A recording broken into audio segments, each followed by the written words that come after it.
If you want to take your kettlebell coaching career to the next level, consider getting certified with Liebstock. Check the first link in the description. Ladies and gentlemen, we have another great episode of the Kettle Nights podcast. I have with me Steve Cotter from Two Nova Kettlebell Training, hailing from the northeast of England. Welcome to the podcast, Steve. Cheers, man. Much appreciated. And cheers for having us on. Oh, you're welcome, man. We got connected through Instagram first, right? And then I started following your content. And while I was browsing through your stuff, I immediately learned a lot of cues, a lot of important aspects about kettlebell training that I didn't think about, which I now implement in my coaching practice as well, teaching it to our clients, which is so fascinating. That's why I wanted to talk to you and really pick your brain about the sport lifts, of course, and then we're gonna have a little bit of a technical discussion and break the lifts down if you're down for it.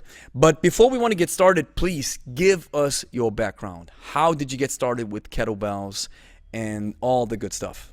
Yeah, man. So, you know, every time I do this, it makes me feel even older than I am, which is always a worrying thing, you know. But this I've been lifting now. I think I went back to an old program which was 10 years old from when I went to Russia to train out there. But it started a little bit around there, about 2012, and I was kind of getting into a situation where I was doing Thai boxing, I was doing Muay Thai, and obviously you need to dedicate a lot of time to that fighting skills. And then I became a PT, and as a lot of coaches out there know that as soon as you become a PT, you have no private life because you either train people first thing in the morning or late in the evening. So, and I really struggled going to the gym just to train. I need something to work towards, and I ended up jumping on CPDs and stuff as part of my education. I ended up going on a kettlebell course, kettlebell fitness course, and so that'd be pretty cool to learn this. And this guy was like, "Oh, there's actually a sports side of it," and I'm like, "Yeah, you just lift 16s for 10 minutes. See how many reps you can do?" And I'm like, "Man, that's easy. That's easy." Went into the gym on the Monday after that. Was like, "This is not easy. What the hell is going on here?" No, it's not. Yes, Yeah, I thought the same thing. By the way, first when I had to prepare for Steve Cotter's IKFF certification test, and I was like, "Oh, that looks easy." And then I picked up the 20s, and I was like, "Oh, against time? Okay, no." Yeah, man. But please keep going, man. I learned how to time travel in terms of time stood still when you start lifting kettlebells for time. So. Yeah, man. And then all of a sudden, I was just like, I was hooked, and I'm like, how would he get better at this? I mean, like, come on. And I couldn't find any information. And luckily, Sergei Rachinsky and Sergei Rudenev, two legends of the sport, were coming over to the UK in London to do a workshop. And at the time, man, like, there's been broke and then there's been ultra broke. So I was in the ultra broke category. So I'm like, how the hell am I going to find this money to do this? Oh my, yeah. Scrimped and scraped. Got myself down to London, and that was a funny thing. Anybody from the north of England, you ask them about London, and probably 95% of the people are going to hate it. And the reason being is because London is 100 miles an hour. It's not the same as any other city in the UK, right? So I went there. I'm like, I don't like this place. I hate this place. I got lost. Because everybody, like, I'm in a town where you can get from one side of the town to the other in 20 minutes. You go to London. It's a massive place. So I got lost in it. I couldn't find my place at the venue. So I ended up jumping in some random van from some Lithuanian window cleaners. True story. It's like, mate, I need to get to this place. And I'm like, oh, cool, jump in. And I'm like, Lithuanian window cleaners. Yeah, man. Mate, it all happens. I got to go down there. It happens with all, like, in London, anything happens, right? Okay. So it sounds like a really bad joke. So there's two Lithuanians and an Englishman sat in the front of the van. Sounds like a really bad joke. Yes. They take me to where I'm meant to be. I finally get to the venue. I've turned up late anyway, but I knew a guy there, Mark Stroud, who is a great guy. He's somebody who was a big pivotal part of the pushing the kettlebell sports scene back in the day. Max Stroud is his name? Mark Stroud, yeah. Mark Stroud. Yeah, he's from down Brighton. So yeah, and I got stuck in, and I'm like, Man, I love this sport. This is everything. It's strength, mobility, mental discipline Mm, wrapped into this little steel metal hmm ball with a handle on. And mm. from there, I was like, I went over to Sergey Rachinsky, and anybody who knows Sergey knows that he does not really speak a lick of English. So, like, he was tired. He'd just been demonstrated like a 10-minute long cycle with the 28s. And I went over to him and said, can you coach me? I'd love to just come over to Russia and work with you. So then we got somebody over, Alexander Kassin, who's sadly no longer with us. Rest in peace. And he translated, and he's like, "You're welcome to my gym anytime." Mm. So in the space of, and this happens within the space of like 9 months. So from 9 months of playing about with the sport on this course, self-learning, working with Mark, who was writing me some sets and some programs to follow, and it's like, here's to do it, jump on this, jump on that. Hmm. Within 9 months, I was in St. Petersburg, 2 weeks training by myself, and that's where I met Denis Vasiliev, Alexander Kostov, all these like Oh, these Alexander heavyweights, man. Vasiliev, Yeah, yeah, man, all these guys, and I'm yeah. like, man, and then from there it was just like an accelerated journey of jumping onto the kettlebell treadmill of like passion, love, discipline, all of the love that comes with kettlebell sport, and I've been hooked ever since, man. And yeah, and that's around about how I got into the sport, but it came from a need of wanting to better myself Mm, from some physical art form, and I could no longer train Muay Thai. I could never train for a fight, and that really sucked for me, mm, because mm, my Muay Thai coach was the reason I am coaching today. He had an impact on my life, and I want to do that for other people, but ultimately I couldn't dedicate the time I wanted to the sport, and kettlebell really filled that void for me. And yeah, I've been onto the ride ever since, and just learning and trying to explore and competing, and the highs and lows of kettlebells has dictated me all the way through the life so far. mm. So you were actually a martial artist, and through the need of wanting to better your physical performance, you've discovered kettlebells. So actually a story that I've heard multiple times, not only on the podcast, but just all around the world. So my question, and I ask this every time, so I'm really looking forward to your answer and your take on this. Why do you think martial artists tend to gravitate towards the kettlebell? I think there's multiple reasons. In martial arts, I think ultimately the guys are they're never scared to be the worst person in the room. I think any true martial artist is never afraid to be the worst one in the room, because when you're the worst in the room, you have an opportunity to grow and learn. That's the first thing.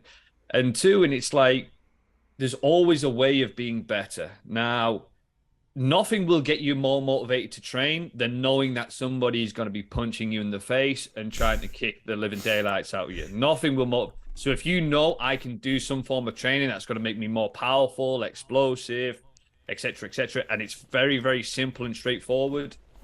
That's why martial arts typically jump, because it ticks the boxes for a lot of it. What I don't need to do, I don't need to go to a busy gym.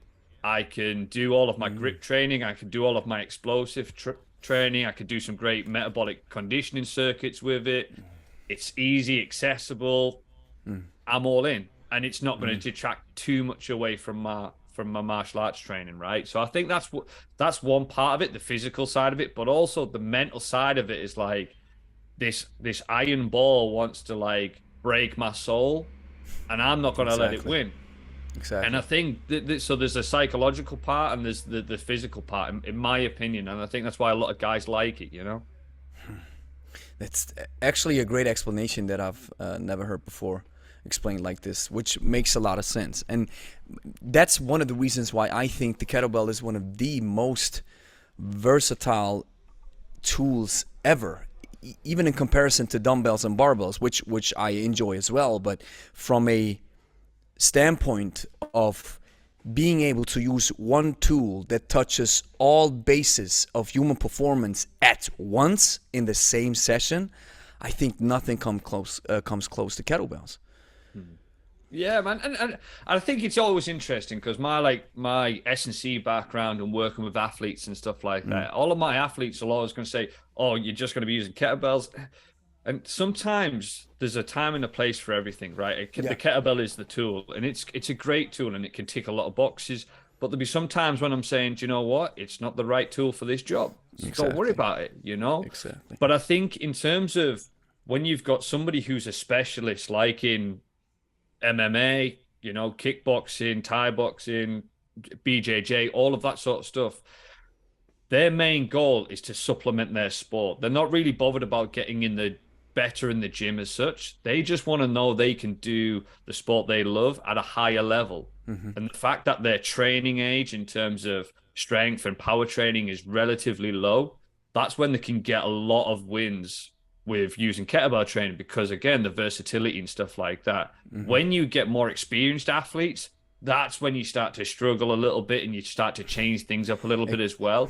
But again, with martial arts, like I say, their goal, and I use their S&C training is like it's like a supplement. It's like taking a protein shake. If you add a protein shake to a rubbish diet, you're not going to get much of the benefits out of it.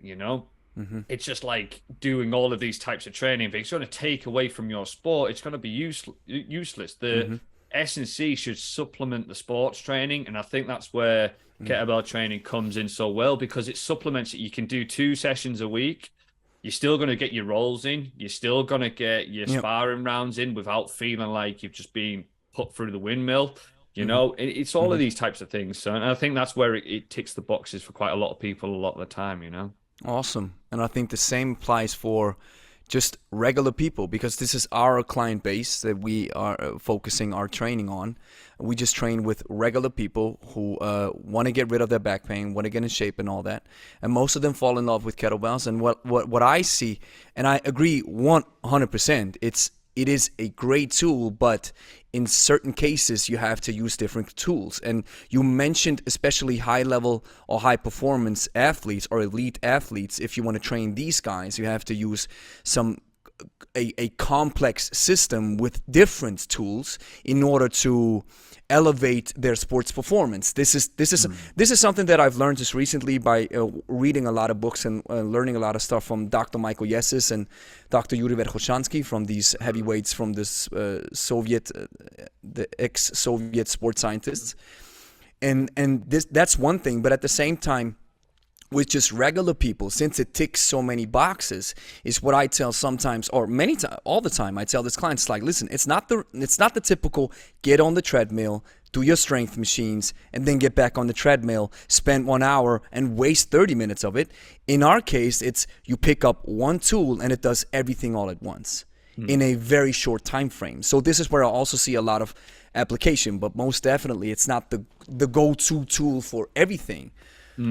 But the way you explained it with the martial artists, man, this is fascinating. So, and you were fighting back then also? Yeah, not massively high level. I was getting into it. I loved it, and there's a bit of a break. I got into Thai boxing. I was going nowhere in life really. I was kind of living for the weekend and working in a bit of a dead end job. And then some guy there was like, "Come join Thai boxing," and I was like, "Yeah, man."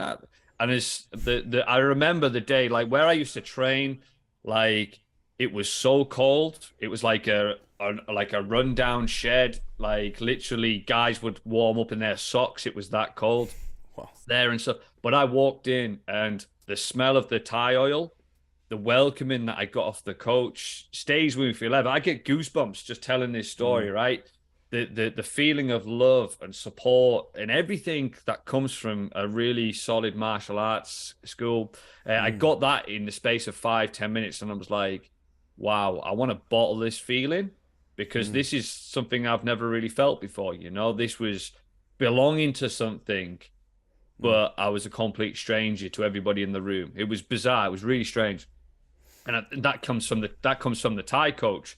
And like, I owe so much to this guy. And unfortunately, I kept on doing stuff that I shouldn't have been doing. And it ended up having a bit of a hiatus from life. Let's say, the powers to be sent me away for a good few months. So that disrupted everything. And then within that time, I did more fitness training and everything else like that. And I came back out, and it was only on reflection and stuff like that. I was like, I need to become like this my Thai coach at this moment, because he has such a powerful impact on people's lives that I want to be that person. If I can be that person that if somebody comes to me with an issue, a problem, whether that be a fitness problem or a life problem, I can there and just try and support them in some form or another. And and that's what I've tried to embody, and I've never got it right, and I'll never be as good as what my Thai boxing coach was, but that was like standing on the shoulders of giants moments for me. Do you know, if I can just emulate and become the leader that he was to me, I'm on the right path, and yeah, and my tool is kettlebell training and coaching the guys that I do in the team at Tunova and all around the world now. I'm blessed to have athletes everywhere around the world, which is great. And yeah, it's just that message of let's just try and be better. And we're going to use sport, but along the way, we're going to have some important conversations, and we're going to take the lessons that sport gives us. Yeah. And I think you're just one of the most important parts is just trying to strive towards this goal, right? That your master or your sensei has set, and while you might never be able to reach it the way he did it, you will reach it probably in some form, shape or form that you're only capable of, and then the next guy standing next to you will like, man, I want to be like Steve, man. He's the man. So I love this description, this standing on the shoulder of giants. This is exactly what it is, man. I told you before we got started how I'm learning so much through this podcast and having conversations. I mean, this is the 51st conversation that I'm having with kettlebell minds from all around the world, and it just takes me places that I couldn't go myself, and it teaches me stuff that books can't teach, right? It's something that is so fascinating. And you've mentioned something that really struck a chord with me. This not being scared to be the worst in the room. So essentially, you can correct me if I'm wrong, but that means not being scared to get criticized, right? Yeah. The thing is, like, I think it's growth doesn't happen in comfort zones, right? If you are the strongest person in the room, if you are the fastest person in the room, or whatever it may be, everything's going to come that little bit easier to you, right? But think about it. When you go through life as a kid, if you go through puberty and you have the growth spurt and this kid's just naturally good at everything, who is the guy that you are scared of on the pitch? You are not scared of the biggest guy. You are scared of the smallest guy who is a slower developer that is fighting tooth and nail to get ahead. And you watch that guy and you go, watch out for that guy in 2 years' time, because he knows how to fight. He knows how to fight his way forward. He's competing higher than his level. And when he gets there, he's going to be still standing. And I think when you get yourself in a position where you are sometimes not the best in the room, you are learning, because you have to fight up. You have to learn. You have to adapt. Like, this is why I go and do MMA sparring on Fridays and Saturdays. It's not necessarily a training effect. It's the fact that I don't train MMA full time, but I'm learning by people just slamming me on the head and punching me in the face and, putting me in all sorts of positions. I'm like, but this is what I want, because I'm going to learn about myself. How do you handle adversity? How do you handle not being able to just use your strength in a way that you've normally been able to use it? And then when you're under these times of stress, we always say you sink to the level of your training. In times of stress, you sink to the level of your training. And kettlebell sport highlights that, martial arts highlight that, but it's in life, isn't it? If you put yourself in a position in training and physical fitness where you're going to get yourself really tired and you're going to find your level of training, and you've got a choice. You can either keep going forward or you put the bells down. If we're using kettlebells as that analogy. If life keeps on chucking hard adversity to you, what are you going to do? Are you going to turn and run and give up? Or are you going to keep fighting? You're going to find a way to overcome it. If you know that actually I can control my mind, control the way I'm speaking to myself, and I'll find a solution to the problems that are in front of me, and this is the training I've got from my physical training in the gym, I'm going to be able to handle what comes my way. And I think And life will always chuck crap your way. It comes, it happens all the time. So knowing that, I want to be the worst in the room, because if I'm the worst in the room, I know that I'm going to be challenged and I'm going to have to get conditioned to fighting and conditioned to leveling up all the time. And again, that's the beauty of kettlebell training, because you learn that, you go from that, you do a 5, 6, 7, 10 minute set at the beginning, first 2 minutes, oh, this is easy, this is straightforward. 4 minutes, the brain's gone, man, this is getting quite hard. The pressure on your forearms, maybe we should stop now, and you're like, Yeah, ah, maybe man, we should stop now. I'm not going to keep going. I'm going to keep going. The brain's not, now I'm really tired. Now I'm really tired. The heart rate's going up. The stress muscles, the traps, the forearms, the lower back starts to tighten up. You start to lose your form a little bit. Now you should stop. You should stop. No, I'm going to keep going. I'm going to keep going. And then you get to 7 minutes, and this is the hardest minute of all, because you're like, oh, there's still 3 minutes left. How am I going to overcome it? You just do one rep at a time. Just like in life, you put one foot in front of the other. When times are hard, you just got to keep moving forward. And then it's the same. And then all of a sudden it gets to 8 minutes, 8 minutes 15. There's less than 2 minutes left. Like Eric Thomas says, you're already in pain, get a reward from it now. And then it breaks that 9th minute, and you're going to go, I've got 60 seconds to give it all I've got. 60 seconds, and then you're done. You can rest. Then you've got the room cheering you on, shouting you, and you're going, come on, let's go. And that's when you start to reap the reward of all of the hard work, the training you've done in the gym. But to get to that point, you've had to go from minute 5, 6, 7, where the brain is going, just stop, give up. This is hard, too hard. You can't keep going. You're not going to hit your sets. You're not good enough for this. You shouldn't be here. You're a fraud. Exactly. That's my inner self-talk. I can't speak for everyone else. But I train that on a regular basis. So when crap comes my way, and life likes to do that, what am I doing? I'm in a better position. I know I can handle whatever comes my way. What's fascinating is that even though I don't compete, I just love the 3 lifts because I got taught by Steve Cotter, who I consider a hybrid, who does hardstyle stuff and sports stuff. This is how I got into kettlebells in a truest sense. And while I don't compete and stand on platforms, I still use these lifts and also do some particular 10-minute sets. But just recently we did a small biathlon, 5 minutes of jerks and then some snatches. And the funny thing is, this feeling or these voices and the feedback from your body that it's like, oh my God, this is too tough, comes pretty early, at least in my case. And what's funny is that I'm starting to ask myself, I'm like, really? I can't do this? Man, I've been doing so many jerks in my life now. Come on, I should be able to do it. But still the feedback comes from the body, which is so interesting, right? You get the feedback that something's off, and you still have to push through. Doesn't matter how much.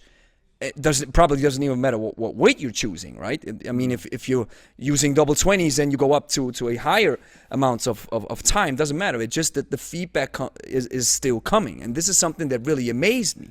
I was like, why? Because I'm actually thinking, at least, that I'm getting a hang of this now. But as soon as you get down with these weights that challenge you to a certain extent, and you go up to these 5 minutes, at least that was the biathlon that I did, I was like, oh my God, I still get that feeling. So what I learned in these situations is what you're saying. Life hands you that stuff, and your body will always look for the easy way out to a certain extent, right? So you are required to push through. And I think it's easier if you know it from the start that it's going to be a hard journey, which is probably the same thing when you open up your gym, or you decide that let's do this. I'm doing this on my own. I'm self-employed. I run a gym. I have costs. I have to make profit because, hey, I have to put food on the table. As much as I love kettlebells, I have to eat at the end of the month, right? And all that stuff comes up in our case as well. And I think you and I, we can both pat ourselves on the back and wear a badge of honor because we both survived the pandemic, which is big time, right? For so many folks in the fitness industry, the tree got pruned, right? In a pretty hard way. So everybody who now survived in the fitness business, especially those who are smaller ones, the smaller businesses, I salute them, because it was such a hard road. But it's the same. I experienced the same situation in that case. I was like, when I opened my gym, and I'd like to get your story as well. When I opened my gym, the first 4 years were awesome. They were, clients were like rolling in, and word of mouth spread, and we got great transformations. We did good stuff. We were the only personal trainer in town, in a very small town. So you said 20 minutes. In our case, it's 5 minutes, right? So it's a very small town to get from one end to the other. But I always knew in the back of my mind, I was like, bad times will come. So you might as well prepare for those. And I love this saying that says, si vis pacem para bellum, that says, if you want peace, prepare for war. So how was your story when you opened up your gym? Yeah, so I was working out of like a local gym in the town, and I kind of like, I knew I just wanted my own space. I knew I wanted it, and I opened up above a disused pub. I took their old, like, so a bar. I took their function room where they would hire it out for gigs and parties and weddings and stuff like that. And I took that over. I opened with, I think I had 8 mats, which were 6x4 mats. I opened with 2 12s, 2 16s, 2 20s, 2 24s. And I had a couple of sandbags and a couple of medicine balls, and that was it. And man, I didn't have a clue what I was doing. You know, I was just like, that's passion got me by in those early stages, you know. And I think that's what got people to the gym. You know, they just knew that I cared, and I was making a difference. And ultimately, it's been there ever since. You know, it's just constantly building and just growing and growing and growing, and it's always been on my passion and just wanting to help people, and that's always shone through, hopefully, for a lot of people. And again, I've made mistakes over the years, as we all do, as we grow and we learn, you know, and it's had very many iterations. But one thing that stood the test of time, and that has been the kettlebell sport side of the gym. You know, I've had transformation programs, early morning programs, small group trainings, etc., etc. But the one thing that's remained a constant has been the kettlebell training. And why is that? It's because of my passion. You know, it takes no different. Like, if I start talking about kettlebells now, I'm talking faster, my heart rate goes up, I'm smiling, I'm like, yeah, man, I'm pumped, I'm ready, let's go. But that's never left me. Ever since I found the passion and the love for kettlebell sport, it's always been there. And that's why the club has thrived from 1 or 2 people getting involved to now we've got kind of over 40 people, 50 people coming in the gym, training specifically kettlebell sport. Awesome. And the online stuff, and that's what kept us going, you know. And yeah, the gym's going to just keep going from strength to strength, no matter what, you know. It's the passion, right? That, yeah, I love how you said it. When you got started, passion was probably carrying you. Because when you open up a gym, like you said, you don't know anything. You just you got to get started someplace. So there's no manual to read how to do it. So might as well just get started.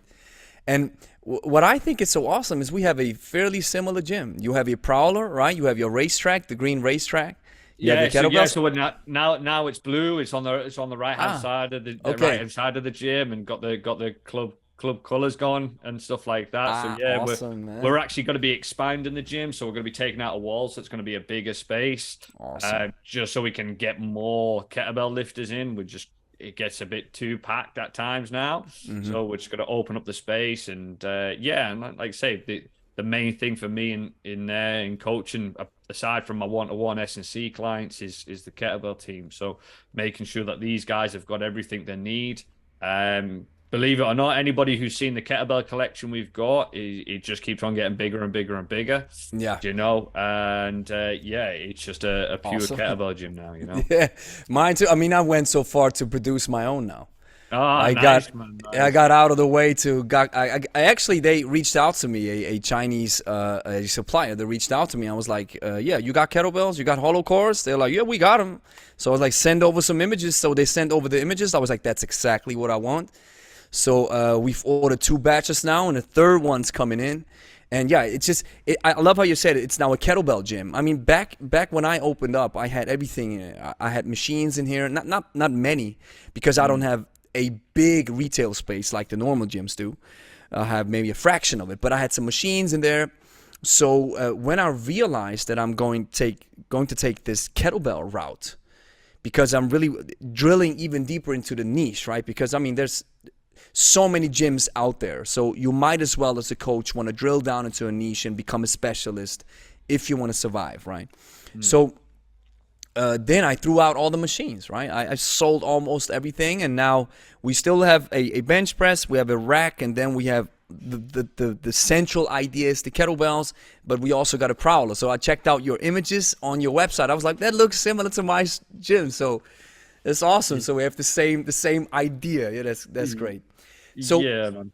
one thing that I have to ask is at least my understanding of business before we jump into the lift.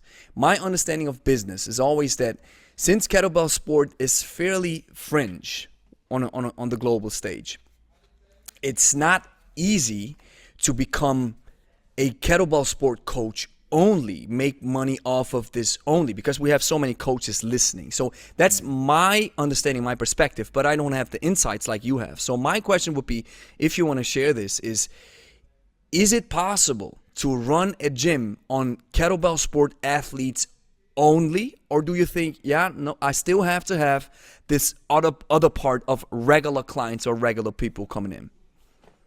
So I'm part of a mentorship group, and I've got my mentor, my business coach, Paul Morton. He's a great guy. He says people we provide solutions, but people aren't searching for solutions. They're searching for symptoms. Symptoms over solutions. I've got a problem with this. I've got a problem Yeah, with that. yeah, Human yeah. beings, we are attracted to the negative stuff, right? Pains, yep, And pains. Yeah.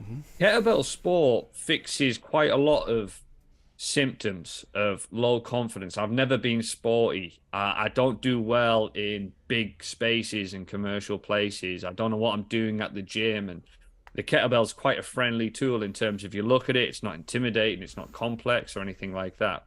So for us, it's kind of like, right, what's the issues that people are looking at? Well, first and foremost, well, what sport out there can you do where you can do that with your children? That's how we built our gym. We started our family sessions, and we've got parents and kids training alongside each other. They've been training so long together now, they're actually on the England team together. We've got parents and kids, and that was a big thing for me. I'm like, okay, the days of mum and dad standing on the side of a football pitch, freezing in the rain, mum and dad need to keep fit. And what is the best role model in a kid's life in terms of fitness? If mum and dad are doing it, it's just something we do. We look at the motivations, we look at the motivational tenets of SDT, we look at that. Okay, well, if mum and dad, I don't need to think about fitness, it's just something we do. That It's part of becomes it's life. Yeah, internal. yeah, So yeah. training alongside your kids is really, really powerful. And that's the thing Wow. that grew for us. Because ultimately, what was the symptom? Well, I want to get fit, but I've got childcare issues. But also, little Johnny doesn't like going to football anymore. He's had his confidence knocked, or he's not a sporty kid because he's not good. And the English curriculum for sport in schools isn't the greatest, because they say it's PE, physical education, but it's not. It's sport education, because you do football, you do rugby, you do athletics. You're just learning about lots of different sports. But we know physical education is the ability to carry things, to squat, lunge, Yeah, brace, rotate, exactly. physical literacy. We Yeah, solve that. yeah. So you get to do that alongside of it. So it is possible, but it's not about, oh, the kettlebell's great, the kettlebell's this is, or I'm this great coach. It's the fact of, no, what's the symptoms people have got? What's the issues people find with their fitness? Well, if they're low on confidence, they weren't the sporty kid at school or whatever, kettlebells can fix that. We've got a child who's got autism. So he can't handle lots of stimulus going on at the same time. So football, rugby, team sports weren't great for him. Put a kettlebell in his hand. You've got to lift this way for this amount of time or this amount of reps. That's it. Then all of a sudden, we're getting reports from his school. He's approaching his schoolwork better. He's doing this. He's doing that. We've got young Abby. You might have seen some of the reels. Abby's got spina bifida, so she has to do the seated version of kettlebell sport. All Abby wants to do is just train alongside her friends, her sister, her mom, and her dad. She doesn't want to be doing stuff that is, just for me because I'm in a wheelchair or I can't run or walk or whatever. She wants to be able to feel part of something. So kettlebell sport opens that door.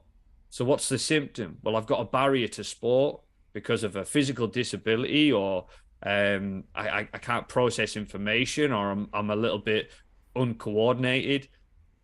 The solution to that is kettlebells, right? So all I need to do as a business owner and think about is going, okay, first and foremost, what are the symptoms that I am passionate about helping? I want people to gain more confidence. I want people to be confident in their own body.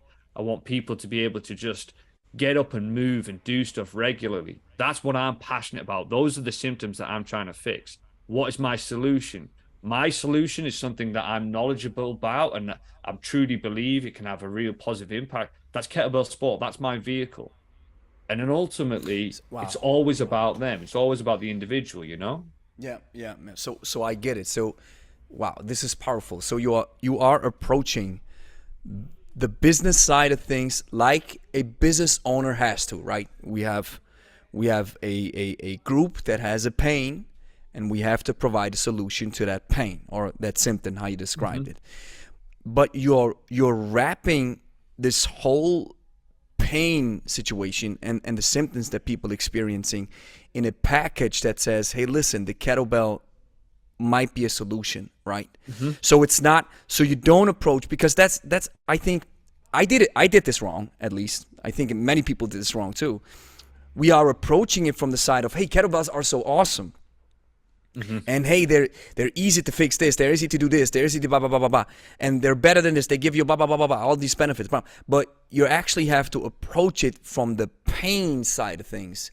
And then you use the kettlebell sports side of things, or at least the way you teach and train with kettlebells. You use it to melt this together, and that's how you create a functional business. So you're not, but you still have your athletes, right, who are competing. So so I get it. So from this point of view, it is different.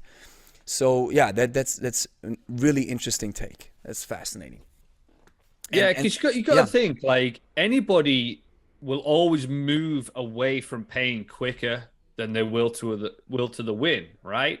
So if you can think, oh, if I get over there, I'm winning, I'll move to the win a lot quicker if someone is absolutely stabbing me in the back and killing me, right? So I'm going to move from point A to point B a lot quicker if I'm running away from something. Okay? That's a good in point. terms of business and what is it? You know, we get paid for the value we bring to the marketplace. Exactly. Well, what value? What am I good at? Well, I'm knowledgeable on kettlebells. I know a little bit. I feel I can impart some knowledge on some people. Okay, so what do I need to sell? Well, I've got my family programs. I've got my online coaching. I've got my ranking systems for anybody who can come in. And anybody who joins, I don't have the team training separately. They join in the sessions because they ultimately, if somebody comes, I love this. Hey, guess what? He started on the 8s a few years back, and now he's lifting 224s. You could be there in a few years' time. Just takes consistency. See the pathway. At the end of the day, John Kavanagh said this to someone, and it was a great quote. He said, what's the difference between a black belt and a white belt? He said, the difference is a black belt got started sooner. That's the only difference. What's the difference between somebody who uses the 8-kilogram kettlebell and someone who uses the 32s? The guy with the 32s just started training sooner. That's all. That's the humble approach. Exactly, man. Exactly. And wow, we had to let that sink in, because normally it's like, yeah, you know, he's been around for so many years, he's a legend in the game, blah, blah, blah. No, this guy just picked up MMA or kettlebells sooner than you did. So that's it. And we have actually the same philosophy in our small group. It's like, yeah, how are the classes divided? I don't divide these classes. You have these guys in front of you who are lifting the 24s and 28s, or the girls, you know, the 16s maybe. Awesome. And they're doing clean and jerks, and we're just doing some deadlifts. So that's it, right? But you see that they were. I love this. I do the same thing. They were at the same starting ground. I was at the same starting ground like you are right now, right? So it's just imparting this. I love this. Imparting this visualization to the road of success, and I love this, man. Moving away from your pain, which can get you quicker to the result. Oh man, this is fascinating. So hey.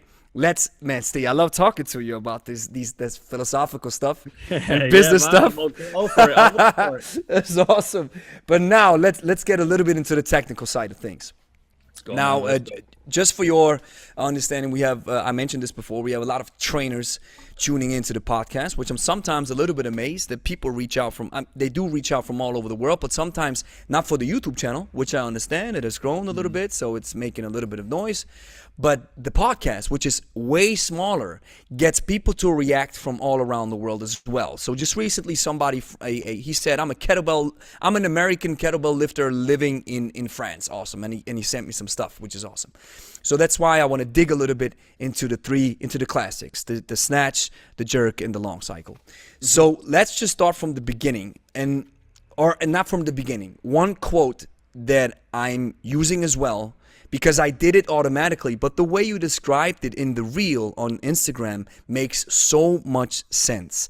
And that is stabbing your feet into the floor, which makes the kettlebells come up. So can you explain a little bit on that cue and why it is so important, at least when it comes to the clean part of the long cycle? Yeah, so basically, if we look at coaching cues, if we look at cues that are close to the body and then far away from the body. So external coaching cues, this is stabbing your feet into the floor. Or imagine you stood on a scale and you're trying to make the number as high as you possibly can. You know, especially when you think about when you're a kid and you'd go to the shops with your parents or whatever, and you put your hand on the fruit scale and you're trying to make the number go as high as you can. Same sort of thing, right? Or you've got a piece of fruit under your feet. You want to try and squash all the juice out of it. Because why? Well, what's happening? If I want something to go up, it's physics, right? I've got to be able, it's Newton's laws. I've got to be able to apply a force into the floor in the opposite direction that's greater than the force of the direction that I want to go the kettlebell. So ultimately, that's it. But also what we try and avoid is we want to try and avoid the athlete pulling the kettlebells up with the arms, which then is just going to put them in a bad position with the necks, everything else like that. Your legs are designed to do a lot of work. The arms are just kind of like old rope and relaxed, because if you put too much pressure on them, they're just going to gas out. So when you look at the clean, we've got a few things. We've got the catch, we've got the backswing, we're in that dead point, and then we've got the acceleration pull. The acceleration pull is one of the most critical things, because ultimately this will determine where you land in rack. So if I wait from the backswing and we get it just past the knees, and then we apply that force and push down into the floor, well, what's that going to do? That acceleration pull says what it does on the tin. It's going to send the kettlebells up, which then means you're going to have more space to be able to push your hands in and then land in rack without having to rely on the grip or using your biceps. You're going to be pulling with the body, and you're going to be utilizing everything. So when I'm coaching, when I'm using cues with clients and athletes and stuff, I'm trying to think about, right, how do I want them to organize their body? I want them to organize their body and their limbs in this way. But what do they have? They don't necessarily know this movement because they haven't trained it much, but they have experience in life. They can visualize squashing a piece of fruit under their feet. They can visualize putting the number on the scale. So use that, because they can visualize it and they know what that action is. And then once they get that action, then they can go, that's what I'm happening. You can feel your hamstrings working now. You can feel your glutes working. You feel your quads working. Then they can start making it an internal cue. But we've got to go external. We've got experience in life. And then we use that and we bring that in, you know? And we can, when we use external cues, we go far away from the body and close to the body. So I talk about close to the body in kettlebell sport is all about the belly button, because that's our kind of center of mass, right? The belly button. If our belly button's over our base of support, what do? We fall over. If it's behind our base of support, what do? We fall backwards, so on and so forth. So I'm always thinking about, right, on the clean and on the snatch and the swing parts particularly, I want to keep my triceps close to the body because that's staying close to my center of mass. That's staying close to my belly button, right? And then where I apply the force, that's far away because that's getting away from the center of mass and it's getting a little bit more distance from us. So I'm pushing down into the floor. So my brain's got to send the signal from the brain all the way down the spine into the feet to then push into the floor. So ultimately, that's what I'm trying to do in the long way around. That's pretty much it, you know.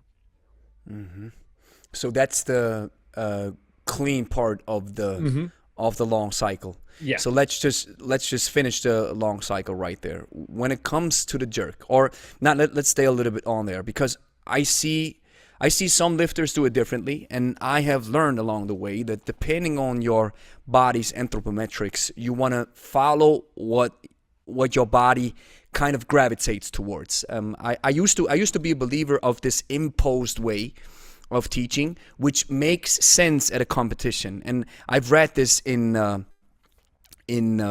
Anatomy Trains by Michael Myers. He says the imposed way of teaching is you tell the practitioner, the client, or the patient, you're doing it wrong. I'm showing it to you how to do it. This is how you are supposed to do it.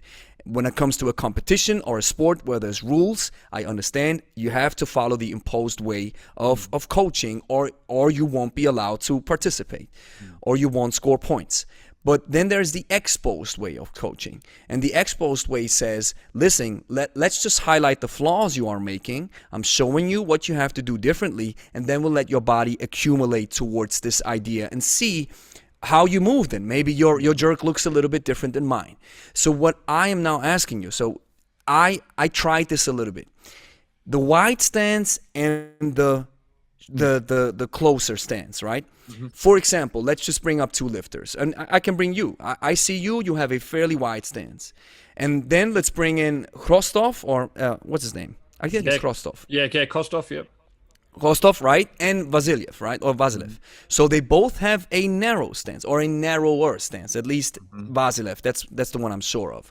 So where is the difference, and why do you gravitate towards a wider stance? So in kettlebells, you look at it's what are the principles of the movements, and then the application of the principles. So principles are finite, application is infinite. Okay, so why I go wide is because basically I've got more stability. So obviously the wider, and because I've got quite strong lower body, it means that I can sacrifice a bit of the reduction in force because I'm going wider. I'm sacrificing that because it allows me to get under the bells a little bit quicker on my second dip. So, but with my athletes, I'm just like, you just find your point. The key thing is right, what do we want to do? So on the clean, for example, when I do long cycle, I typically coming a little bit narrower than I do when I'm in jerk. And that's simply to make me a little bit more effective with my clean, right? So ultimately, that's the key thing, what I'm trying to get to there. But the principles are, if I want I've got to look at the laws of motion, right? If the kettlebells want to go up, I've got to put external forces on them, which are greater than what's occurring around the bell to change the direction of that. And what I want to do to change the direction of the kettlebell, I want to be utilizing muscle groups and my mass rather than trying to exert force from muscular tension on the kettlebell all the time. So in terms of that, that's what I'm looking for. So when it comes to the clean, what I'm trying to do is if I go a little bit wider with my feet, I create a little bit more of a stable base, which gives me a little bit more stability, but also it allows me to utilize my hip strength or my quad strength compared to having a narrower stance, if that makes sense, you know? And for me, what makes sense the most is you are decreasing the distance that the kettlebell has to travel, right? If you have a wider stance. So that's what I'm getting at. And then I recently, I can't remember, I've heard this twice, and I'd like to get your take on it. Somebody commented on a TikTok. He said, hey, when you fall into the second dip, doesn't matter whether it's long cycle or jerk, when you fall into the second dip, make sure you have a pretty deep second dip, because the second dip dictates your win, right? What's your take on it? Do you what's more important, the bump or the second dip? How do you put these two together? Second dip wins everything. Okay, second dip wins. Okay, but if you look at lots of different lifters, and I do because I'm a nerd and I like to watch lifters all the time. All right, different athletes apply it a different way. Okay, so some athletes will have a larger first dip and a shallow second dip. Some people will have 50-50 split. Some people will have a short first dip and a deep second dip. Okay, so if we look at Movsar Sulaimanov, he has a shorter first dip, but he has a deep second dip. Okay, because he has a wide stance. If we look at Vladimir Gurov, very, very fast lifter, he has a larger first dip with a bigger bump phase and a shallower second dip. Tashlanov has the same as well. Okay, then you've got other lifters, Markov. Yeah. Markov, very, very like 50-50-ish. Okay, but the consistency, the consistent thing across all lifters, regardless of type, movement, is speed of second dip. And if you look at it, if you were to draw a line on every single one of it, it's the height of the kettlebell that it travels. Okay, because a lot of people, what they try and do is they emphasize too much force going up. What that does is, because they put so much force going up, they don't have the speed, they don't have the reactive strength to pull themselves down. And think about it, what's harder, a jerk or push press? Well, push press is harder, right? Yeah, Why? Because I'm using my quads, but then I'm using my shoulders to finish off the movement. And this is the issue that a lot of people have, is they put so much emphasis on first dip and bump that it becomes uncontrolled. And because it's uncontrolled, it knocks out second dip. You think about it, how does an Olympic lifter win a competition? It's catching the bar. It's the catch. Getting underneath it, you know. They can send the bar up, but if they don't get underneath it, they don't complete the lift. Kettlebell sport, it's not your first rep that kills you. It's accumulation of reps. But if your second dip is poor time and time again, what's going to happen? You're going to try to be forcing the kettlebells up, and it's just going to be one-way traffic. When you are doing second dip, you pull yourself underneath. What are you doing? You're changing the musculature that you're doing, but also you're taking the distance traveled of the kettlebell. You're reducing that down, which then takes it off the arms and the shoulders, and it puts it onto the lats and the body. So this is why I always say to people, listen, pull down with the body. I was using it with a guy who had what we call false second dip. So false second dip is they do first dip, they send it up, and you look at the heel. The heel stays elevated, almost pauses, and then he slams his heels down. But I'm like, that second dip isn't doing anything. He said, well, what do you mean? I'm slamming my heels down. But because you're not slamming your heels down with your body. You have and I've seen a Ukrainian lifter have it. And I'm saying, this is what's killing you. This is what's killing you further down the sets. Remember, it's a movement where you pull your body. So I want you to imagine I'm behind you. You're going up. I've got my hands on your armpits and I'm pulling you under the kettlebells. And then all of a sudden he was like, bump, bump, bump. Okay, right. You've just gone from 8 reps a minute on 224s. You've gone to 12. How does that feel? It actually feels easier. What you're telling me that going at an increased 33% total output in a minute feels easier than 8 reps a minute? Yeah. What does that tell you? Second dip. Use it. Why? Because I'm not producing force. I'm taking away. How do you win a fight? How does a combat? Jab, jab, jab, move back, get out of range, rest, reassess, then go. You can't always win going forward. And you can't always win a kettlebell competition by pushing force. It's like understanding how to play defense. Huh? It's not just going on the offense.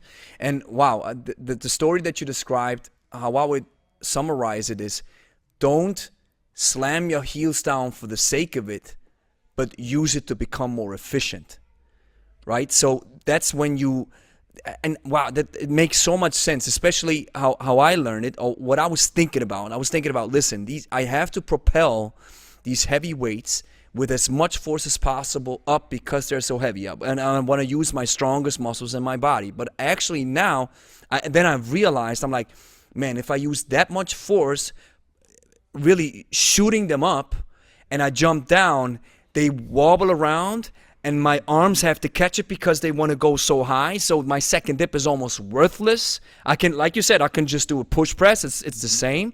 But the idea, it's more, if I'm understanding it correctly, and you can correct me if I'm wrong, the idea in the jerk is in the second dip, it's supposed to become more a reactive force than an active force, right? 100%, 100%. So it's like a catapult, elastic band. Okay, we've gone first dip. We've extended through the hips, the knees, and the ankles. Yep. Not the hips, ankles, and knees. FYI, watch out if you ever do video yourself from the first. The amount of people that don't extend the knees is ridiculous. So they look like they're doing Michael Jackson, and the bump goes over it. That's a little side tangent. Oh, let's stay on this. Let's stay on this, Okay, and keep your thought. okay. Keep your thought that you want to finish. Right. Explain a little bit on this. Right. Okay. So watch people from the side. What happens a lot of people on first dip is they go down. So we've Yep. got a bend on the knee and the Yep. ankle. So the knee Exactly. cracking over the toes. Yeah. Descended up, what they do is they extend the hip, but then they extend the ankle. So they're almost like calf raising it up. And what you'll see is the knee doesn't extend fully. Because the knee doesn't extend fully, what they're doing is they're kind of calf raising. Because that bump isn't as powerful as it can be, they have to use the arms. And then they do the second dip, but because they've come so far forward, they can't get the hips back and down. They just get the hips back, which then causes a massive arch in the back. They're not catching it, but that's when they end up with those, what we call Mr. Tickle arms, when they've got the bend in the elbows and the kettlebells are all over the place. Yeah. They're wobbling around.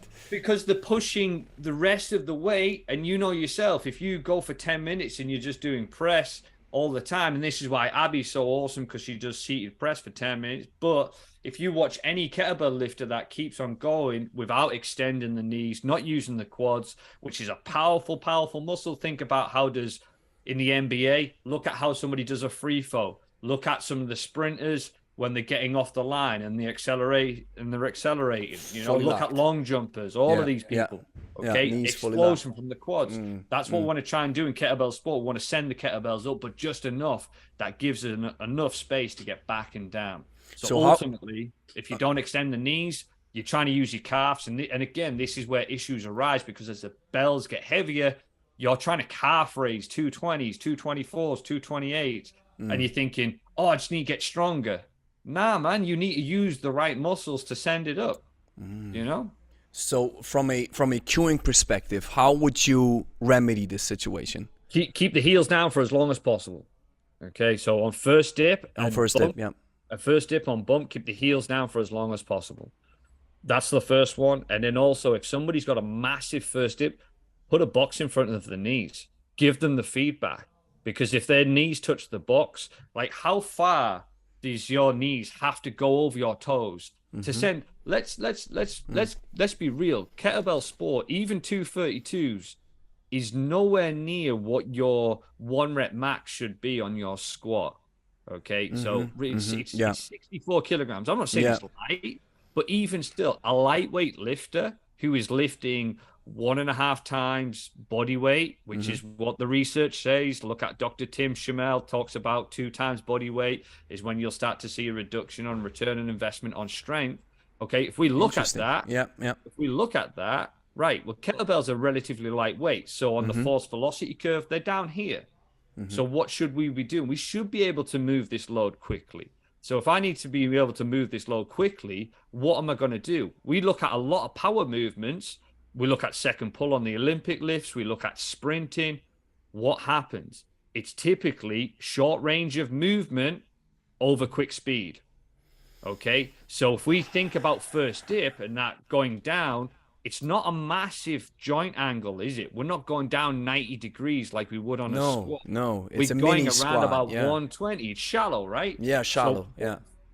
So we're gonna load, then explode. What I don't want to do is I don't want to go down so slow, and I don't want to go so far forward that when I explode up, I can't optimize and use my quads in the way that they should be used. Because if I'm not doing that, what am I going to do? The brain's saying, I need to get this weight up.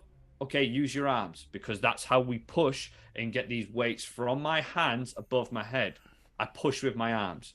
But if your legs haven't fully extended, you're leaving money on the table. Hmm. So now, if I put a box in front of their knees, that first dip is shallow enough to give them enough so then they can concentrate on second dip. So, Ultimately, that's the key thing that we're trying to look for. okay, and let me just reiterate this a little bit. The idea with the first dip is we want to be quick and explosive. You don't want to load it slowly, right? You want to go quick with your first dip. It's not necessarily, not like so quick, because at the end of the day, if you've got a really fast car but you've got rubbish brakes on it, it ain't gonna stop, right? So Okay. if you go so fast that you can't then brake quick enough Ah, to send it back up and change direction, okay. your reactive strength is going to be. So sometimes I get my athletes to say, listen, I want you to slow down first dip. And they're like, what? Slow down first dip and just focus on that change of direction, i.e., going down to then go vertical. Yeah, Make that as quick as you possibly can. Then it'll be like a bullet from the gun. I love it. Remember, Yeah. first dip is only cocking back the trigger, right? It's only loading the gun. Bump is So what if we sends go it up. exactly, so if we go too fast, and that I experienced this, if we go too fast on the first dip, the kettlebells move forward, and you have to recalibrate you and use energy to catch them so that they stay in the spot, which costs energy. So it has to be like I love this. It's like pulling the trigger. Doesn't It's not supposed to be too fast, but not supposed to be too slow. So as we go into the first dip, the knees start bending, the shins move forward, the heels stay on the floor. So now here comes the loading phase where we shoot the gun. That's the bump. And I love how you described it, because I used to think the idea is to make it look like Michael Jackson with the bump. But it is not, right? You don't want to fly too high with the heels off the floor, because you want to if I'm reading this right, understanding this right, as you are moving into the bump, you are already thinking about second dip. Yeah. So if I use too much force in the bump, and as I'm Michael Jacksoning it, boom, the using a lot of calf muscles, the heels go up very high. That's not ideal. Am I right? Yeah. And what a lot of people do is they try and initiate the calf muscles and get onto their toes before they finish off the movement for the knees. Do you know? So that's why they end up doing literally the hips come up. They've still got a bent knee because they've chucked the knee so far forward on first dip. They've come through the calves, which then really reduces the amount of force that they're putting into the kettlebells. And that's why you put a box in front of them, because you tell them, listen, you don't want to go with the first dip too deep, because this will mess up your bump. Yeah. That makes sense now. Makes sense. And I've always got a weird way of doing things, but it don't make sense. And it's that's why I told you before we got started.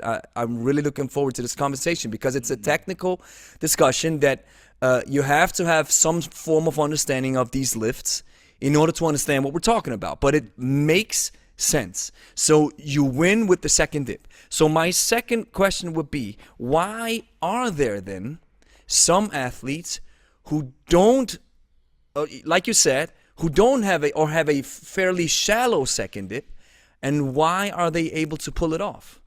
So basically, it'll look at their body type, okay, and it'll look at where their strengths and their power are. So if you look at Vladimir Gurov has been a legend of the sport, been around for such a long time. He was a master of sport, international class powerlifter. So he's a very, very strong guy. Okay, so he has a shallow second dip, but if you look at, and this is from the relay stuff, so if you watch his relay, so he'll sacrifice that because his strengths in some areas will make up for it. Gurov's a 95 kilo plus lifter as well. Okay, if we look at Movsar Solomonov, 73 kilo lifter. Okay, so his second dip, and Johnny Benitez again. Under 68 kilos. The smaller guy. Look at that. Guy's a rocket. What wins him? The speed of his second dip and the depth of his second dip. So ultimately, it's about, where are my strengths and my weaknesses? I can get somebody who is incredibly fit and super, super strong. They will breeze through long cycle. They will breeze through long cycle even with not so much of a strong technique. Why? Because they're able to utilize their strengths and their key attributes in other areas. You know, if we look at some of the best snatchers in the world, what are they doing? They've mastered the art of utilizing their body weight in moving around the kettlebell. Why? Because you can't really muscle up snatch for long periods of time because your forearm's going to gas out. So that's the key things that we've got to look at. It's where do your strengths and weaknesses lie outside of kettlebell training where we can utilize it. So a lot of guys go, I need to get more mobile. I need to get more mobile. But if you're not strong at that end range of movement, you're not going to be able to utilize it. So what do we need to do? What levels do we need to improve outside of the kettlebell sport? Is it strength? Is it your aerobic capacity? You might be the strongest guy in the room.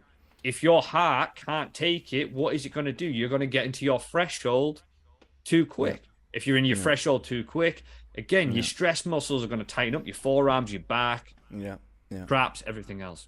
Which is, so you have to apply some proper SPP exercises for folks who lack in those areas, right? That's how you prepare an athlete. Wow. So, man, this makes so much sense because when I was preparing for Steve Cotter's IKFF Certification 2 test, I had to do 40 jerks with double 20s and 100 snatches. And I managed it, and I prepared. I mean, the first time I picked up double 20s for seriously was in February 2019. I already had them in the gym, but I used them like weird shaped dumbbells, like many do if they don't know how the USP of kettlebells, which is normal. So then when I got the requirements, I was like, wow, so I have to hoist these two suckers up for 40 times, jerking them. Okay, so I learned it by myself, did everything, and my technique was pure crap, but I had a very strong bench press, a very strong squat, and a very strong deadlift for my body weight, even though I'm not the strongest. But for my capacity, I think I'm not maxed out, but I really went to my limits of strength. And that's what was carrying me in the jerk. I almost gassed out and died, but I did it with these 40 reps. So probably I was harnessing my body's strength capabilities because the jerk with the snatch was a little bit different. The snatch, thank God, I was doing a lot of metabolic and cardio stuff because this got my heart rate way better, so my cardio was better, even though my hands looked like hamburger meat after these two exercises. But I think I muscled it through. And remember what we said at the beginning, in times of extreme stress, we sink to the level of our training. So what does maximal strength training do? It improves our neuromuscular efficiency. It looks at inter and intramuscular coordination, rate of force development. All of these things play a part in moving objects in certain weird ways. Okay, exerting force on an external object. That's what maximal strength training does. So that's what got you through the jerk bit. In times of stress, you were able to utilize it. You know, you were able to utilize force in multiple different directions because you've got that. Your ceiling is higher. The metabolic conditioning, because anybody who does snatch, and this was a big realization to me. It's like, man, it's not your technique that's killing you. You're just not fit enough. Just get fitter. Just get fitter. And anybody who's done military snatch and gone at a quick pace knows that, right, your threshold, you need to get that up, do you know? Explain military snatch. So military snatch is just multi-switch snatch over 12 minutes. Okay. With multiple hand switches. In competition, they call it military snatch. But basically, because it's multi-hand change, you're not relying on grip strength, and you're not really relying on specific endurance in terms of like muscular endurance, local muscular endurance, because you can change hands as much as you want. Yes, so it's not the so it's not the weakest. So you don't have to depend on the weakest link in the chain. Exactly. You have to depend on your body's capacity to move through the set. So your cardio, right? I get it, man. This just one thought that crosses my mind. I had a conversation with Valery Fedorenko on this podcast, and he said, you know, when I was doing competitions, it was different in my time. I was like, why was it different? He said, you know, in my time, it was when you were doing snatch, for example, you had 100 reps with the left side, and then after 5 minutes you switch, and then you switch to your weaker side or your stronger side, whatever have you, and then you did 99. The count was 99. Yeah, yeah, yeah. Wow. So it's like you had to perfect both sides. And then I think they loosened it up and changed it a little bit. But I was like, wow, that adds another layer of gruesomeness on this sport, where it's like, listen, both of your sides have to equal themselves out, which is just crossed my mind as you were explaining the military snatch. Tough stuff. So let's move a little bit forward. When it comes to one question that I wanted to ask, because we were talking about maximal strength or strength training in that regard. Do your athletes, are you having them do heavy sets with barbells to get their max strength up during their SPP or their preparation phase anytime up to their competitions? Yeah, so a lot of my guys train 3 times a week. So basically, what I'll do is out of competition, they'll do barbell work and maximal strength work before they do the kettlebell sets, because the kettlebell sets aren't necessarily the main goal. We're keeping our hands on the steel, but we're utilizing them in kind of just general. We're not a competition weight. We're not a competition pace. We're not putting much emphasis on the competition. We're just keeping our level of performance stable whilst we raise up other physical qualities. When we get closer, when we start getting into our competition cycle, what we'll do is we'll change our maximal strength work and we'll reduce that right down, and we'll go into kind of power training. And that's more about early in the training cycle, because it's kind of, again, keeping on top of that neuromuscular and keep that what's going on there. But also it just keeps them a little bit more interested, because we know that for 6 to 8 weeks, it's just going to be completely really high volume, heavy kettlebell training sets, which for training monotony is quite difficult to handle at the best of times. But with kettlebell sport, it's an extra element of mental stress we need to consider. So that's when we just change it about. But yeah, they'll always be doing some maximal strength stuff. One, training monotony, it gets away from that. But also, I always want to be making sure that I'm raising the ceiling of every other physical quality. Because if we've got kettlebells in the middle, if I raise their strength levels, that's going to trickle down into like strength endurance, power endurance. If I increase levels of flexibility and aerobic capacity, that's going to form a foundation. So I basically got this circle in the middle, which is kettlebell sport. Then I've got 2 upside down pyramids, and I want to make sure that I'm filling in both ends of that, so it feeds into the circle of kettlebell sport. So I'll raise strength, I'll develop aerobic capacity, flexibility training, lifestyle factors, etc., etc. So that's the way I approach it. Great. So it's supposed to be part of it. Now that you're mentioning training monotony, just one great quote from a coach that just crossed my mind, which just makes so much sense. He said, he was asked by a journalist. He said, "What is the difference between a good athlete and a great athlete?" And he said, "Well, the great athletes push through the boredom. That's it." So these are the guys who are, even if it's boring as hell, and man, another set of whatever have you, done this for so many times, but you're still pushing through. And in my case, even though I don't prep and I don't go to competitions, every Friday for years now, it's always jerk with double kettlebells, jerk, deadlift, and long cycle in 1 minute sets. So 1 minute of jerk, 1 minute of deadlift, 1 minute of long cycle for 3 rounds. And I don't know, there's so much enjoyment I get out of these lifts, especially the jerk and the long cycle. And that's why when I see stuff that I watch from you, then I see other guys do stuff. I watch the Russians, and then I'm like, okay, I gotta adapt a little bit. And I always have to, I wonder what's your take on this. I always have the feeling that there's still room and a level to improve with my skill with the exercise. Do you think there's a point where you reach a certain level of expertise where you're like, hey, I think I got the skill set down pat? Or do you think there's always a little bit of adjustment or improvement that is in the room that you can grasp?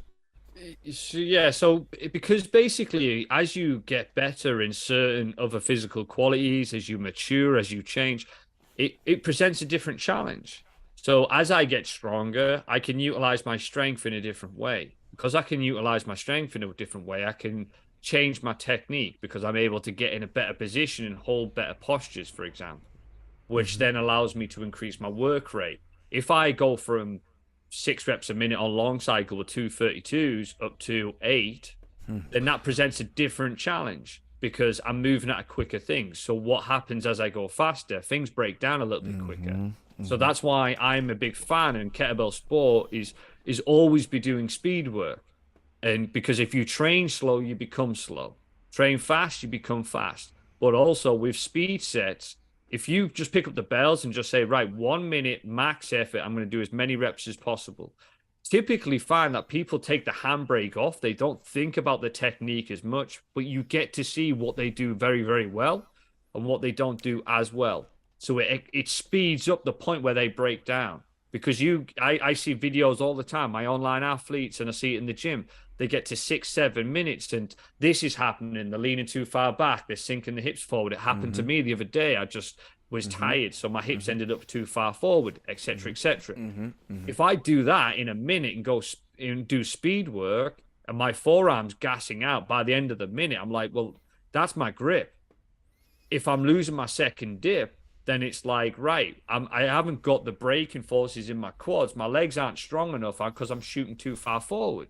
If my triceps are gassing out, it's probably because my second dip's not deep enough, or I'm trying to push too hard with my triceps. So I'm going to need to work on that.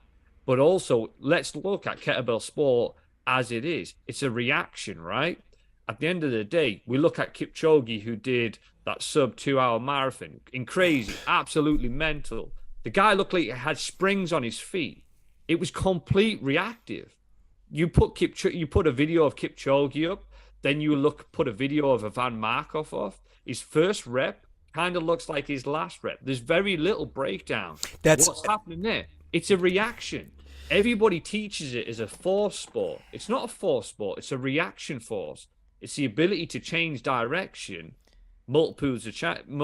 multiple times over a prolonged period by applying just enough force. It's like Goldilocks and the Three Bears. She always went to the just right porridge, the just right bed, etc., etc. We want to apply just the right amount of force, which allows us to react, change direction, get under bells, the amortization phase, come back out of it, relax, then load and explode and go again. Kettlebells is a reaction sport. It's wow. not a This force sport. this is such a good point. I always think, at least for the mortals, I mean Markov and some folks, I consider them immortals. I mean, when you see them in their, I love how you describe it because that's exactly my understanding as well. When they finish their set and the last rep looks like the first, I'm like, how is that even possible? So my understanding is that your technique always takes collateral damage if intensity is applied. Mm-hmm. But when you look at these professionals, you understand that, wow, so there is a way of moving through a set. And it doesn't even have to be a 10-minute set. Let's make it a 5-minute set for somebody who's not that strong or not that proficient. There is a way of striving to proficiency or perfection, at least, where you are able to have your last rep look like your first rep because your explanation, you have to react to the weights and not act on the weights. Of course, we have to act on them, but the way you describe it makes so much sense. So while collateral damage is happening, you think we are supposed to strive towards a place where your last rep looks like your first rep, right? Mm-hmm.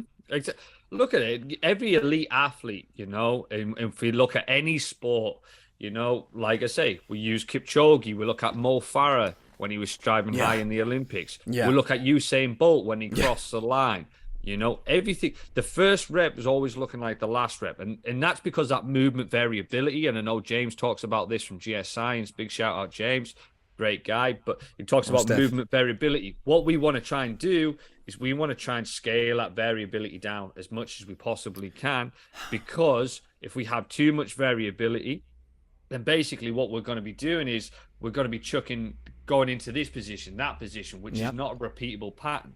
If it's not a repeatable pattern, how does the body come to adapt to it? Remember the SAID Yeah. principle, Hans Selye, specific adaptation to impose Exactly. demands, right? Yeah. So what we want to try and do is we want to try and minimize that window and that bandwidth of technical variability, which stops us being as efficient as we possibly can and target that system over a prolonged period of time. So, but that's kind of the way I see it anyway, you know?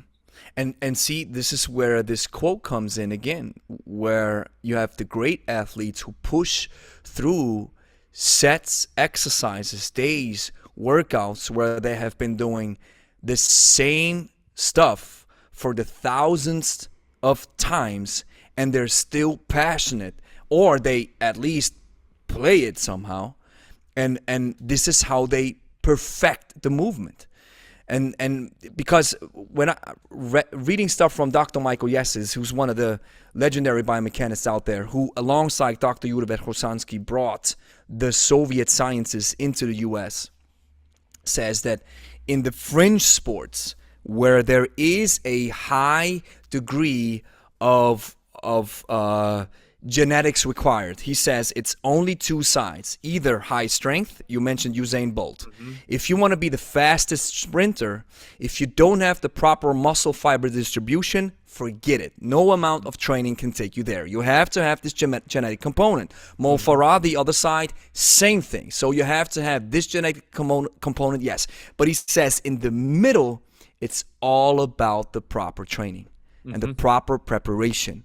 So pushing, I think that's, I don't know what it is, but that's why I'm so stuck with the jerk. And every time I do the exercise, I still feel, and see, that's having this conversation with you. I'm like, okay, this is my mistake. This is where I have to adjust. See, so many things now pop into my head because I realize something is still not quite right. And my body's telling me this.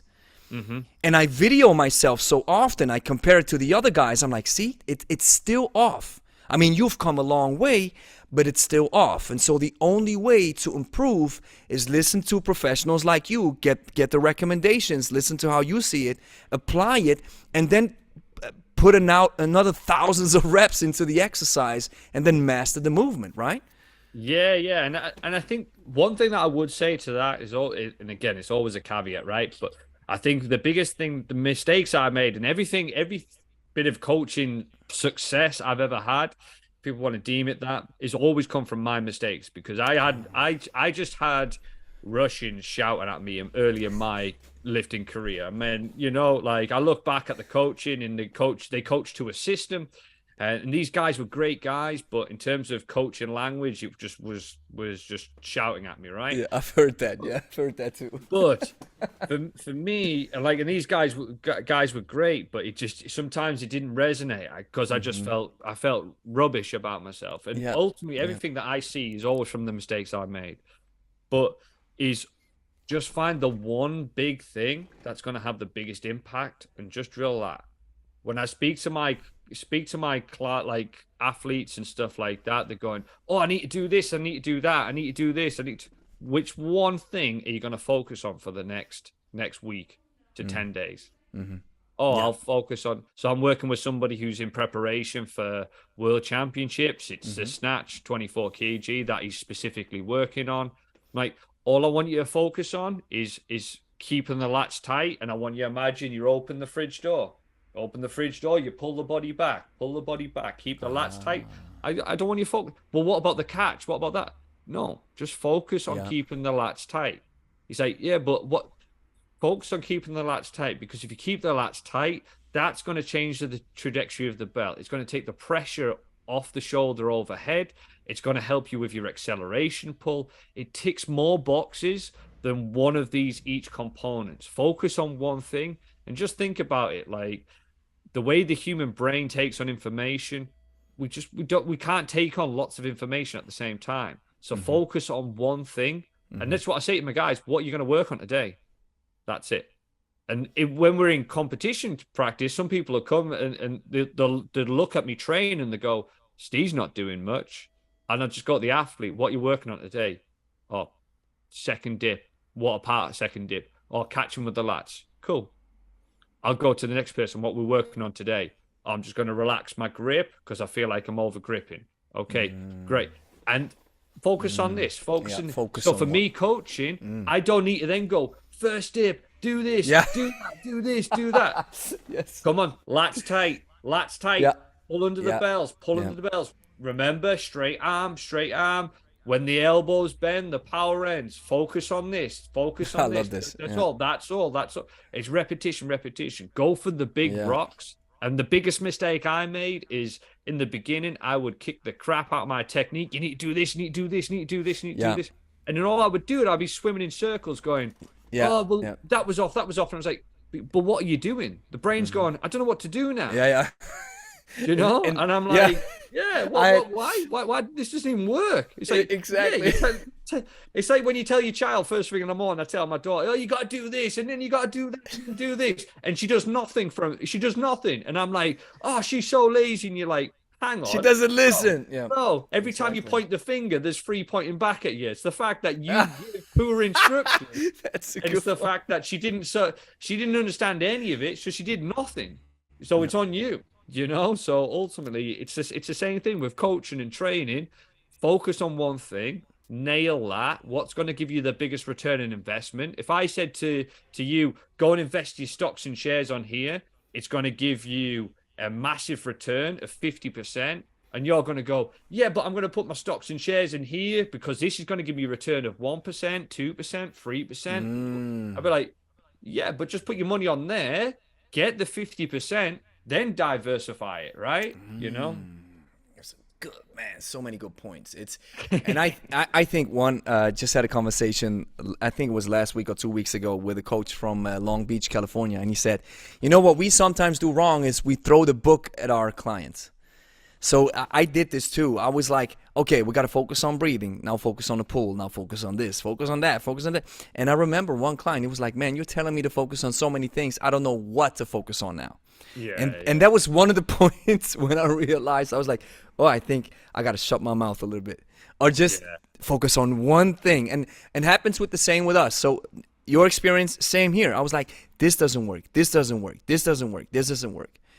And Vasilev told me too. He was like, listen, man, just one thing at a time. And then you move on from there. Fascinating. So on these final 15 minutes, Steve, about the snatch. Let's jump a little bit into the snatch because you already mentioned it. And then I have one final question that I want to ask you. But about the snatch, you mentioned opening up the fridge, keeping the lats tight. What are some of the most important cues when it comes to the snatch? So the biggest things for me is keeping the tricep close to the body throughout the swing, the back swing, coming into the acceleration pull on the drop. You keep the tricep close to the body, you're typically going to win. How you get the tricep close to the body is you shift your body off the side. Okay, so this is the key things that I always talk about with my guys anyway. When you're coming to do snatch, I only want you to think about you can only move horizontally. That's all you can do. And they go, how is this going to work? I'm like, just think about moving horizontal. And then all of a sudden, this stops them looking like they're painting the fence. And they're just, their arms going up and down. And you're like, your traps are hurting, right? Your grip's hurting, yeah? Stop painting the fence. You know, this isn't Karate Kid. It's not Mr. Miyagi. You're not painting the fence. Stop doing it. What do you mean? I said, think about it. Look at your size of your traps. You know, look at the size of your forearm. Yeah. Look at how much force they can produce. How much do you weigh? You're trying to move an object that is kind of sometimes 10% of your body weight, for example, or 5% of your body weight. And you're trying to rely on force. You're trying to rely on muscular tension to move that. Well, it doesn't make sense. Relax the grip. It's not your partner. You're not squeezing the neck for a change. It's a kettlebell. Relax your grip. Okay, keep the elbows loose. When the elbow bends, the power ends. We know this. Keep it long as it comes through. Move back, acceleration pull, then it goes up. Once they start getting used to moving horizontally, then I can start to concentrate on pushing the leg into the floor, the opposite leg. So if the kettlebell's in the right arm, the left leg's doing the work. It's that cross-body effect, right? Exactly. But because they're used to moving back, then all of a sudden it's just a small bit of vertical force to send the kettlebells up. Because remember, If we want something to go up, we've got to push down, push. Oh, I'm moving back now. I've just put enough force to send the kettlebell up. Remember, it's only snatch, it's only one kettlebell compared to jerk. When there's two kettlebells, then it flies up. Bosh, done. So those are the key things. So I know I talked about a lot there. So master moving horizontally, keep the tricep close to the body in the swing components and onto the drop and the catch. So get it close to our center of mass in line with our belly button as quick as you possibly can. And don't squeeze the kettlebell like it's your partner's neck, even if they've just left food out on the table for a few days. It's not that. Just relax the grip and you'll be fine. So let's extrapolate a little bit on this idea of moving horizontally, because that's a hard thing to understand even for me, because I mean, for me the snatch is a vertical movement. So how do you where should we focus on this moving horizontally like this? Yeah. So think about it. As the kettlebell's going in front, if I shift my weight back, Yeah. what's it going to do? The weight is going to act as a bit of a counterbalance, right? Yes. If I stay nice and upright in terms of if I just extend and flex at the hip, again, I'm relying on muscular force, and I'm just going to I'm going to have to pull the kettlebells up. Whereas if I can come through with a shallow knee bend, then I start to extend with the hips, the ankles. I've moved my body weight back, and because my lat's tight, it's keeping connected to the body. Bump, then it goes up. So that's what I'm trying to do. I'm trying to move my body weight forward and back, because as I drop, if I don't move my body weight back, what's the kettlebell going to do? It's the length of my arm. The kettlebell is going to be the length of my arm away from my center of mass. Yeah. If I move my body weight back, It's closer. And I slightly start to bend the elbow. Yeah. What is it? I've just reduced Yeah. Exactly. how far away from my center of mass the kettlebell is. Exactly. Because it's close, it then means it's going to be higher up the thigh, which then means, again, it's staying closer to my mass. Think about if we want to do a barbell deadlift, where does the barbell start? It starts touching the shins. We've got that. We keep it tight. If it's in front of the shins, we end up rounding the back, right? Exactly the same. If we do our Olympic lifts, we're pulling it close. Get to second pull, it looks like we're pulling our t-shirt up. Why? Because if it gets too far away from us, we're going to have to move forward and catch under the bar. Kettlebell sport and the snatch, it's no different. We move back so the kettlebell can come close to our center of mass. As it comes through, then we're kind of moving back so then we can exert our body mass onto the kettlebell, which is then going to allow it up. It's not massive amounts of movement, but it's just shifting the weight horizontally so we can move out of the way of the kettlebell to get closer to the center of mass. Then we can move it back to put our body weight onto the kettlebell. Now I get it. I was on the wrong side of things, because now it totally makes sense, because I use this technique as well. So it's all about using your upper body as leverage, right? How you and that's how you explain this horizontal movement with the body swaying back and forth and going with the kettlebell, making sure that the weight is close to the center of mass. Now I get it. And about rotation, what is your take on, as the kettlebell travels or falls into the backswing, and we get the connection, arm reconnects with the body, so the kettlebell goes into the backswing and we let it travel. How much of rotation do you allow, or do you think it makes sense? Do you think it's good to keep efficiency going, or do you think, nah, it's a little bit tricky for the back or whatever have you? What's your take on this? So typically, what I try not to make it a coached over rotate. I don't try and make it a deliberate action with the rotation. Like you were talking about before, let the body think about it and let it figure it out. What you'll find is some people will just end up naturally rotating. Some people will just stay a little bit more square on, depending on their length of their arm, the length of the torso, where it is in relation to the catch point, etc., etc. Mistakes I've made in the past and what I've seen people do is they try and deliberately coach the rotation too much, which then means you see people come down, they bring the shoulder back, and then they try and corkscrew it. But because it's so big, they lose all of the tension through the upper body, which then means as they come through, they're going to be yanking the kettlebell up, which then means they're going to have to pull it up. Whereas I try and think about, no, you're going to catch here, just go into your backswing, just let it happen, let the kettlebell pull you through. And typically you'll find that person will just either rotate, come back. You might have to coach them moving their arm back a little bit. Yeah. So as they move back with their arm, then they'll either rotate to reach right the way through. Lighter lifters, you'll typically find they have a bigger backswing because they're going to let it come through to then come back up. Heavier lifters tend to have a little bit of a shorter backswing. Not all the time, but a little bit, just because they can utilize their body mass a little bit more. They don't have to have that momentum in the kettlebell. Exactly. So again, it goes to show that as the kettlebell drops into the backswing, if you start rotating, it's because you are doing it out of a reaction and not out of acting on it by exerting force in your body and starting to twist it intentionally. The idea is just let it twist you to a certain extent if you feel comfortable with it and if it gives you a slight edge. Got it. Awesome. So and the biggest thing with that is you'll see people what I call like the Elvis foot on snatch, and as they do their acceleration pull, they'll deliberately try and lift the heel up, and I'm like, do you want me to go and put like Shaking Stevens on or something? Do you want me to change the music? Like, what you doing? It's like, oh yeah, but I've seen people do this. I'm like, that's a reaction.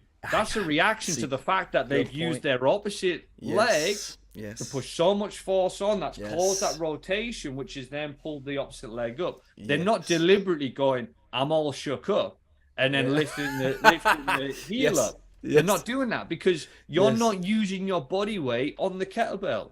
So that is not a reaction to what you're doing. You're deliberately trying to manufacture it. Yeah, but I can kick through with a hip.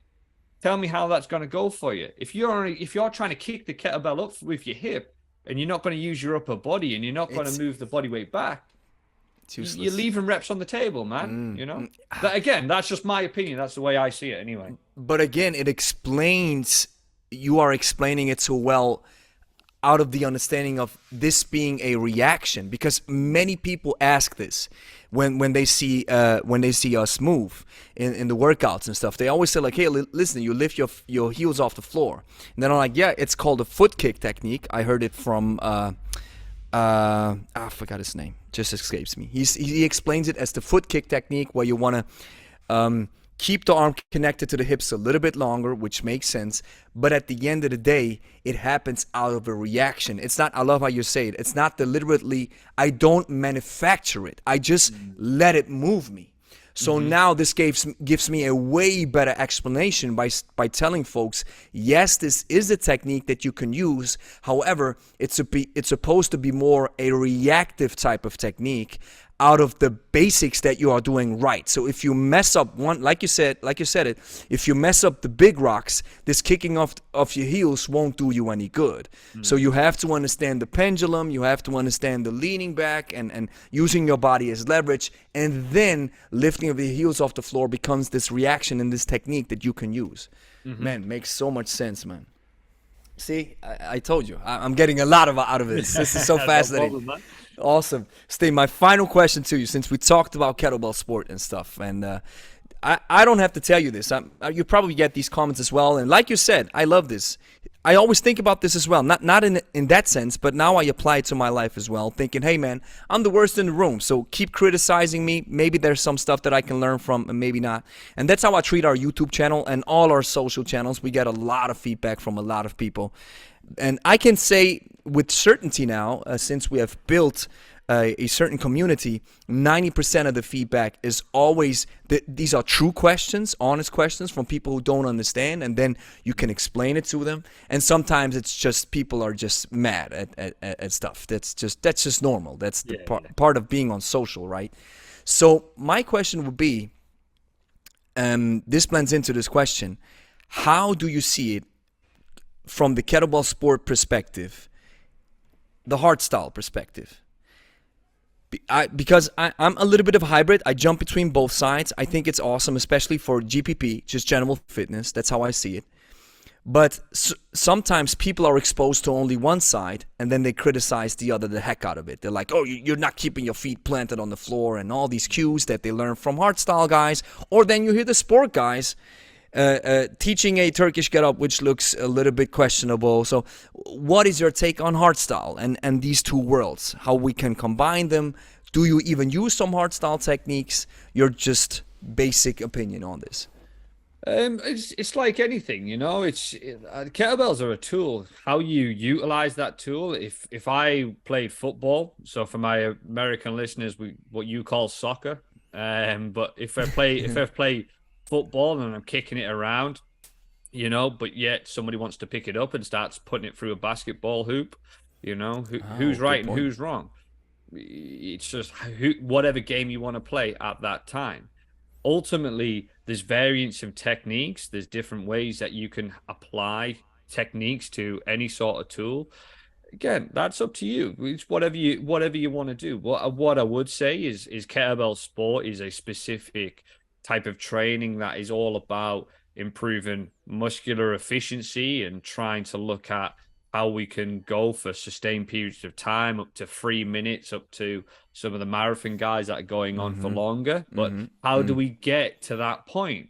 The hardstyle guys, from what I see, are looking at doing lower repetition, more explosive, powerful works. And they talk about strength training and stuff like that. And, you know, if that's the style of training you enjoy doing, then cool. I've got no problems with it. I think people just sometimes question what they don't know. And if you question what you don't know, then that's on you. You know, if you get too emotional around a response of fear of not knowing the answer or understanding the answer that's coming back to you, then you're responsible for that. You're responsible for how you react to that. You know, if you don't like the way somebody is lifting a kettlebell and you don't understand, ask the question. If you jump out and criticize and call them an idiot and they don't know what they're talking about, you are becoming blunted to opening your mind and learning from other people. So for me, hard style, soft style, whatever it may be, it's different forms of training. I'm not going to go to a basketballer and saying, you've got a ball, you should be kicking it in the net. You know, it's different. It's just different. It's different, you know. And at the end of the day, you know, you've got training. How do you get long-term results from training? It's typically you've got to enjoy it. Yeah. And if you're telling me I can only train one form of training and I don't enjoy it, I'm not going to stick with that.